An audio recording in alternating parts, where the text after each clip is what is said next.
Olá pessoal, tudo bem? Vinícius aqui do Portfólio Vinícius, mais um vídeo, né, na sequência, discutindo hoje aqui os impactos das pandemias na história, né, uma reflexão.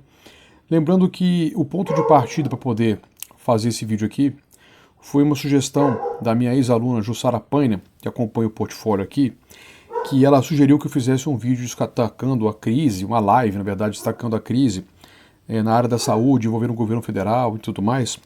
Mas assim, eu acho que esse assunto está sendo até bastante discutido, né, por outros canais, né, até com mais propriedade, assim, pessoas que são especialistas nessa área de saúde, não é? Ou também canais que são mais focados, né, na discussão da política em si. O meu canal é um pouco mais aberto. E aí eu me lembrei o seguinte, né, eu pensei que eu poderia fazer aqui um vídeo rápido, né, primeiramente mostrando um texto que eu escrevi há um ano. Eu escrevi um texto nas redes sociais na primeira semana em que fechou tudo aqui no Brasil, no ano passado, em março.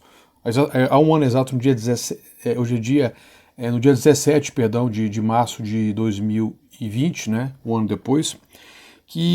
Mas antes de ler o texto, eu também queria dizer o seguinte. Quando eu ouvi essa sugestão da Jussara, eu pensei assim, putz, o que eu poderia falar a respeito, numa forma que acrescentaria ao tema também, não é? Para não ficar repetitivo. Aí eu fui atrás, né, da obra de um professor que eu tive na faculdade, aliás, um grande professor, um grande historiador, chamado Sidney Chalub, né, de um livro muito importante para compreender as questões que envolvem as epidemias no Brasil, que é o Cidade Febril, que ele destaca ali as epidemias de febre amarela, enfim. E eu pude também assistir uma entrevista que ele deu em agosto do ano passado para o canal 247, em que ele, obviamente, falou mais coisas além da própria obra, citando situações interessantes, né, em que ele aponta, né, primeiro ele aponta de uma forma muito categórica, né, e com muita propriedade, a herança escravista no Brasil, né, e os seus impactos sociais, né, inclusive mostrando o drama da população escravizada, né, do que dos anos 1830 até 1850, que é o ano final em que o Brasil abole o tráfico. São 2 décadas em que 700 mil africanos desembarcam na condição de escravizados aqui no Brasil para trabalhar na lavoura de café, ou seja, o final do tráfico negreiro é um período muito intenso, né, em que chega muito escravizado aqui. E havia um fato curioso, porque assim, por um lado, a febre amarela era uma febre, uma doença que atingia mais os imigrantes, né, mais os europeus, nem tanto os que já aqui viviam. Mas ele destaca, por exemplo, a grande epidemia de cólera que teve no Brasil nos anos 1850, não de febre amarela, mas de cólera. E essa pandemia de cólera, vamos dizer assim, ela ceifou a vida de milhares de escravizados, numa época em que a população brasileira era de mais ou menos 8 ou 9 milhões de habitantes, né? Percentualmente foi uma pandemia, foi uma epidemia com muito mais vítimas do que a atual, muito mais dramática. A gente pegar a população daquela época e comparar com a população atual. E é claro, obviamente, né, relembrando o seguinte, que as elites brasileiras, de uma forma geral, sempre desprezaram, né, políticas públicas, políticas sociais que, no caso, protegessem a população mais humilde, né, dessas epidemias. Até que as campanhas de vacinação, até que elas tenham atingido a maior parte da população na segunda metade do século XX, campanhas inclusive que avançaram muito, fora esse período, né, o Brasil ele sempre teve assim, uma preocupação em combater epidemias que afetassem mais a classe média para cima, né? E a distribuição de vacinas e também a parte que envolve as reformas de saneamento básico, enfim, tudo que poderia evitar que epidemias propagassem como tal, né? Fora também o desconhecimento, de uma forma geral, quando só afetava a população mais humilde, isso era desprezado, enfim, não havia tanta preocupação. Tanto que, por exemplo, o Brasil demorou um tempo para poder erradicar a varíola aqui, uma doença que ainda continua sendo muito presente no Brasil. E demais epidemias, se a gente lembrar, foi assim, década de 70, 80, 90 que o Brasil atingiu um nível de excelência, né, na vacinação, evitando que doenças como poliomielite se propagassem, enfim. E parece que esses últimos 30, 40 anos eles são até uma exceção na história do Brasil. Anteriormente, no combate às pandemias, às epidemias, e também, é claro, parece que está voltando, né? Parece que é forte falar isso, mas parece que o atual governo, em muita coisa, ele retorna, né, em práticas antigas, e parece que os últimos 40 anos, vamos dizer assim, 35 anos, seja uma época que, no todo da história do Brasil, parece uma época de exceção. É duro reconhecer isso, mas acontece sim. Bom, e daí eu recomendo o pessoal assistir aqui a entrevista do Sidney, que está muito boa, que foi em agosto, né? Vou colocar depois aqui o link da entrevista, tá certo? E eu queria, na verdade, fazer uma reflexão aqui. Eu vou ler, na verdade, o texto que eu escrevi no ano passado, que, na verdade, falava sobre a peste. Eu não estava, assim, na verdade, falando do Brasil, eu falava no geral. Lembrando que naquela ocasião a Itália estava tomada pela pandemia, né? O Brasil estava começando, o Brasil não tinha nenhuma vítima ainda, ou teria a primeira vítima nessa data. E também foi antes do presidente soltar aquela frase, né, da gripezinha, do resfriadinho. E é um momento assim breve que até o governo federal ficou em silêncio, né?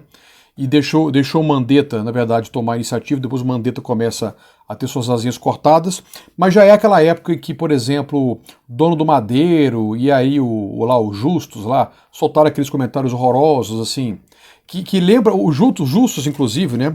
Que eu acabei vendo a dele inteira, a do Madeira eu não consegui ver, porque quando eu vi a do Justus, eu não quis mais ouvir o dono do Madeira falar. Mas assim, o Roberto Justus falou assim: essa molecada da favela, esse pessoalzinho, você acha que vão pegar Covid? Pega nada, né? Quantos que vão morrer? Ou seja, e fazendo comparações com pessoas que morrem engasgada, ou seja, horrível, horrível. E é curiosa essa afirmação. Essa molecada que já pula na favela, pula no esgoto, que depois o Bolsonaro falou do esgoto, né? Pega nada, ou seja, eles são, né, resistentes, ou seja, não pegam febre amarela, talvez dissessem isso em meados do século XIX, né? Mas podem pegar cólera, mas aí, enfim, o que a gente pode fazer? Na verdade, muita gente da favela, né, incluindo crianças, pegaram Covid e morreram, tá? Aconteceu sim. E com essa cepa nova, os jovens estão se contaminando mais e estão morrendo mais também. Ou seja, parece que foi um início assim em que a hipocrisia começava a se revelar, né? Nas elites brasileiras, lembrando que elas não são novidade nisso, elas não são novidade na forma da gente interpretar, até analisando o legado escravista no Brasil da pior forma, não é? Enfim, né? A gente parece que o presidente Jair Messias Bolsonaro, como também seus apoiadores, não são uma grande exceção na história, não. Aliás, eu acho que nós acabamos sendo uma exceção se a gente pegar nossos quase 200 anos de independência e os nossos 521 anos de colonização. Enfim, parece que os últimos 35 anos, eles que foram a exceção. Não é o Bolsonaro que é exceção, é duro reconhecer isso. Bom, falei bastante, vamos aqui pro texto que está assim. Não vou ler tudo, não vou ler só uma parte. A Peste. Coloquei o mesmo título da obra do Albert Camus, mas assim, né? Foi uma postagem de redes sociais, eu acho que podia fazer assim. As pestes costumavam fechar ciclos e iniciar outros. A arrogância dos mais sábios diminui, o fanatismo dos fundamentalistas aumenta. Minha vacina é o sangue do cordeiro no batente da porta, assim como fez Moisés. Da mesma forma que a AIDS não passava de um câncer gay, o castigo de Deus. Lembrando, dá um pause aqui, que hoje, né, possivelmente teremos mais mortos de Covid do que todos os mortos vítimas da AIDS, né, aqui no Brasil. Ou seja, já superamos a epidemia de AIDS. A epidemia de AIDS, que era o quê? Era o câncer gay, né, que só os homossexuais pegavam e os héteros não. Eles tinham alguma imunidade hétero. Não foi assim. E olha que o Brasil combateu muito bem a AIDS já nos anos 80. Com conscientização no uso de preservativos e tudo mais. Já pensou se o nosso presidente fosse o atual, nos anos 80? Meu Deus, né? O Brasil talvez estivesse assim como os países da África, né? como por exemplo a África do Sul, que tem um quarto da população, quase mais ou menos um quarto da população é soropositivo, para quem não sabe. Aí vamos assim. Deus esse que não evitou que esposas fiéis fossem contaminadas por maridos infiéis, e nem vai evitar que um parasita escolha seu hospedeiro segundo a fé. O coronavírus é invisível, assim como Deus é invisível. Também não compreendemos seus desígnios, nem o destino de quem queira atingir. Chegam para nos recordar que somos, antes de tudo, humanos. Humanos perdidos na própria arrogância da ciência ou da crença. Há 700 anos, uma bactéria exterminava um terço dos europeus. Judeus, famosos por terem mais hábitos de higiene que os cristãos, foram queimados vivos, acusados de transmitirem a peste. Não sabiam que as pulgas transmitiam a doença, que, ironicamente, poderiam ser evitadas em habitações menos insalubres, como era dos judeus. Olha que interessante. A peste negra que comentei aqui, primeiro que eu comentei a questão da arrogância dos cientistas e também do excesso de fé dos religiosos. Isso acontece sim. Quando você vê, por exemplo, relativização em relação à questão da doença em si, que muitos até hoje fazem no campo da ciência. Eu me lembro que eu estava preocupado já com o Covid. Quando eu comecei assim, a ler alguma coisa com um pouco mais de atenção vinda da China, e eu vi que tinha gente assim, que estava um hospital sendo construído para as vítimas, eu falei assim, essa coisa tá feia, isso tá muito pior sim. E eu cheguei a conversar com uma pessoa que era da área da saúde, e ela só falou assim, não, olha, fique mais preocupado com a dengue, tá? Fique mais preocupado com a dengue. Atualmente essa pessoa ela não é negacionista, vou lembrar disso, é que naquela ocasião ela desprezou, né? Ela que era da área, ela até imaginou que fosse como foi a gripe suína há 12 anos, enfim. Só que o assunto era mais sério, né? Fora também quando você tem assim, mas aí por uma hipocrisia, por uma maldade também, médicos que receitam cloroquina, né, ivermectina, até porque, enfim, são corrompidos, né, pelo capitalismo, vamos dizer assim, né? Ou seja, são corrompidos, né, pela política e também pelos grandes laboratórios que às vezes precisam, né, vender tal remédio e usam os médicos para poder defendê-lo. E aqui um comentário interessante que eu queria falar, porque tem a ver com o texto que eu escrevi, quando a peste negra ela matou um terço da população europeia, em média mais ou menos, né, houve também, não é negacionismo, mas sim a ideia do castigo de Deus, né? Pessoas que se machucavam em penitência para não morrerem. Não dá para julgar também o papel das pessoas na época, que não havia a ciência como tem hoje em dia, mas dentre as coisas que apareceram foram culparem os judeus, né? Muitas cidades em que havia população judaica, eles acabaram sendo presos, mortos, queimados vivos, acusados de serem os responsáveis por não serem cristãos, e Deus está castigando a todos, inclusive os não cristãos.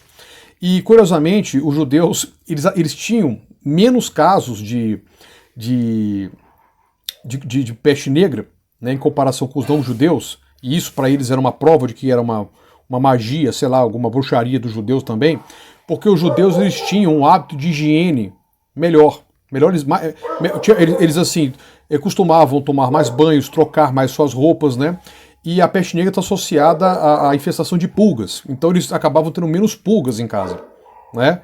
E de fato, eles não sabiam que era por causa disso, nem os judeus sabiam. Mas assim, eles, por causa disso, que não tinham tantos doentes entre eles em comparação com os cristãos. É claro que também eles foram vítimas, né? A peste negra chegou em todos os lares, né? Nos judeus também. Só que eles, né, em virtude da higiene que eles possuíam, de serem mais cuidadosos com a limpeza pessoal, né, e das suas casas, consequentemente, morriam menos, né? Menos vítimas apareciam.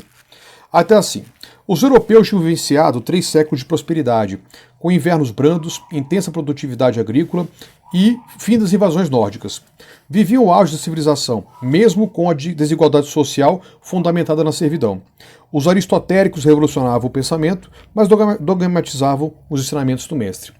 Uma coisa que acho que as pessoas aqui talvez não saibam, né, é que a Idade Média, a Idade das Trevas, quebra-se essa lorota aí. Mas assim, século XI, XII, XIII, XIV, são séculos que até a peste começa em 1348, se não me engano, tá? Que é quando começa a epidemia de peste negra na Europa, mas assim, foram 3 séculos de relativa prosperidade. A população europeia cresceu, é o auge da ordem feudal, certo? A produtividade agrícola também aumenta em comparação com outras épocas. No que se refere à população, no que se refere também à qualidade da vida das pessoas, a média, de fizer assim, esse período do século XI, XII, XIII, XIV, foi um período até mais de maior prosperidade produtiva, enfim, do que na época do Império Romano. O Império Romano tem aquela marca, passa aquela impressão, né, de ter sido um momento melhor, né, para a Europa do que a Idade Média, mas naquela ocasião a Europa tinha uma população maior e tinha vamos dizer assim, uma população que em média vivia melhor do que na época do Império Romano, né, e tinha mais alimentos, inclusive, mais agricultura. E mais comércio também, para a gente quebrar aquela ideia de que a Idade Média estava atrasada em comparação com a época do Império Romano. E outra coisa que é bom lembrar, que eu não falei aqui, foi uma época em que houve invernos mais brandos, né? Houve um período, né, que a Terra foi mais quente, séculos XI, XII, XIII, e depois século XVII para o XVIII, teve uma mini era do gelo, foi uma época mais gelada, né? Século XVII para o XVIII, aquela virada, né? E em função de ter um clima mais agradável, as colheitas foram melhores. A população cresceu muito nesses 3 séculos. Então pensa, a população cresceu, as cidades cresceram em função da urbanização, do comércio, enfim. Aí de repente chega a peste negra para ceifar 1/3 da população.